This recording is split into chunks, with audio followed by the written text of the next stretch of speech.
Money is not bait to everyone, at least not to Tiger Woods. For a man like him, upholding legacies is more profitable than amassing unnecessary wealth. In this video, we will tell you why Tiger Woods will never support LIV Golf despite being offered an eye-watering offer. Tiger Woods rejects $700 to $800 million to show his disapproval of the Saudi-sponsored golf league. It is now clear that no amount of money will be able to influence the sport's most prominent player, dealing a significant blow to the contentious multi-million-dollar LIV Golf Series supported by the Saudi government. The American golfer Tiger Woods, who is tied for the record for most PGA Tour victories and was recently named the sport's most popular player, has never been a fan of the Saudi-sponsored tour that is slated to compete with the American PGA, and not even a sizable payout could convince him otherwise. According to reports, Woods turned down a $700 to $800 million deal to compete in the LIV Series. LIV CEO Greg Norman seemed to corroborate this last week in an interview with Fox News' Tucker Carlson. When Carlson questioned Norman about the veracity of the reported figures provided to Woods, Norman responded, "That number was out there before I became CEO, and that the offer was somewhere in that neighborhood." He also mentioned that LIV had contacted Woods prior to his appointment as the organization's CEO last year. Tiger is a needle mover, according to Norman. You must, of course, consider the very finest. The 2022 Open Championship in Scotland will include the LIV Series, which Woods publicly expressed his misgivings and dislike of last month. Woods said that some players had turned their backs on the PGA Tour, which had helped them achieve fame. Regarding the significant upfront payments received by a number of well-known players to participate in the LIV League, Woods remarked, "I simply don't get it. What is the motivation to practice when these guys are doing it for guaranteed money? What motivates someone to go out and work in the mud?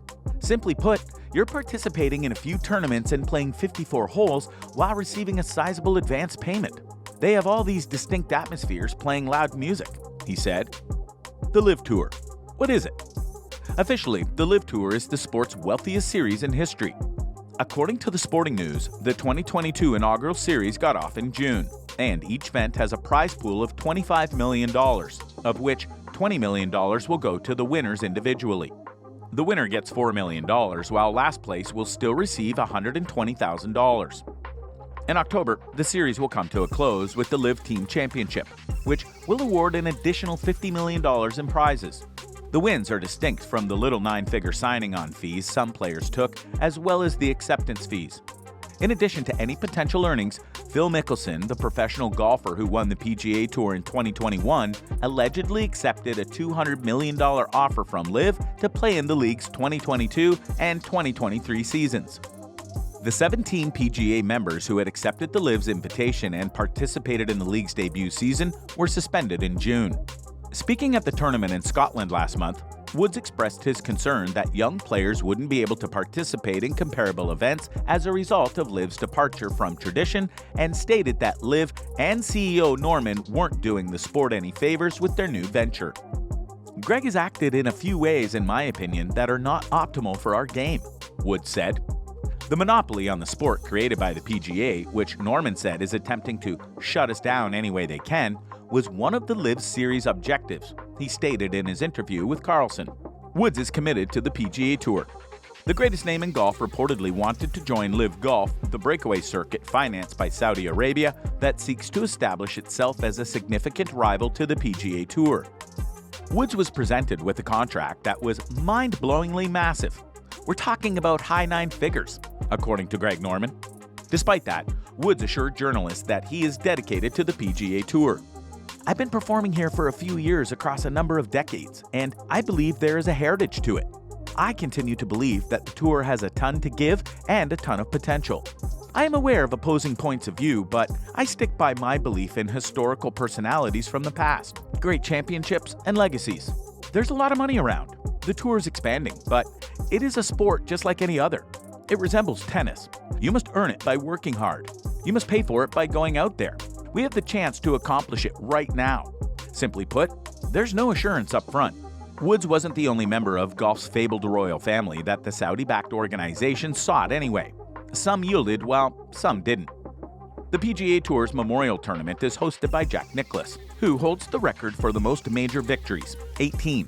And Michael Bamberger reported that Jack Nicklaus was offered something in excess of $100 million by the Saudis to do the job probably similar to the one that Greg Norman is doing. "I've got zero interest in wanting to do anything like that," Nicklaus said.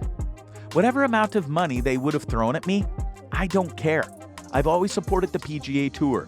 The PGA Tour is where I grew up. The current PGA Tour was founded with my assistance. My loyalty is there, and it will remain there."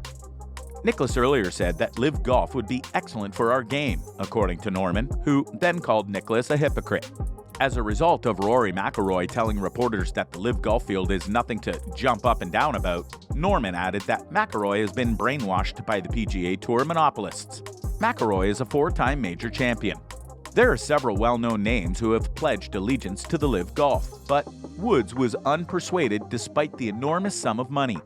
Top players meet with Tiger to defeat LIV Golf. Even though Tiger Woods didn't have clubs and wasn't even at the golf course, the PGA Tour is making its debut in Delaware, and he was still the talk of the town.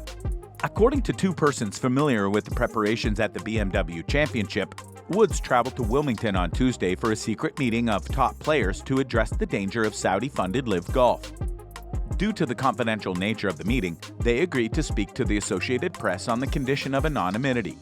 According to one individual who was invited, the purpose of the meeting was to unite the team against LIV Golf and take greater responsibility for the PGA Tour's future. Another person with knowledge of the situation claims that the meeting took place at a hotel far from Wilmington Country Club. Jay Monahan, commissioner of the PGA Tour, was not invited.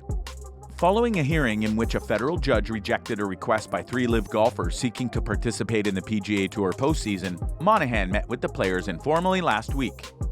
A week after the U.S. Open, he also met with the players to discuss his plans for significant prize money increases on the PGA Tour, changes to qualifying, and a new schedule that will see the season resume in January in 2024.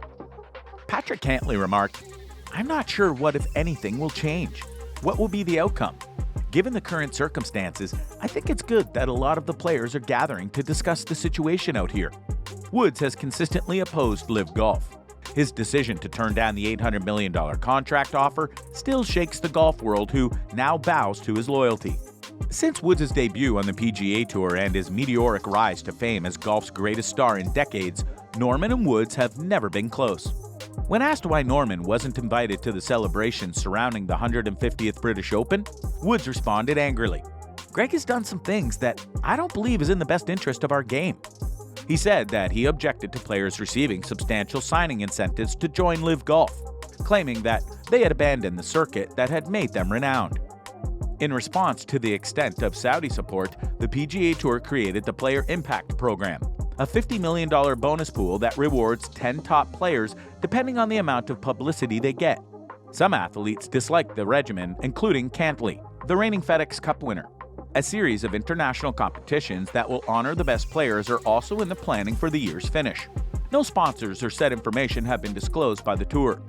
A group of players that includes Dustin Johnson, Brooks Koepka, Phil Mickelson, and Bryson DeChambeau have competed in 3 events that have each offered $25 million in prize money. After the FedEx concludes the next week, it restarts its 8-tournament format.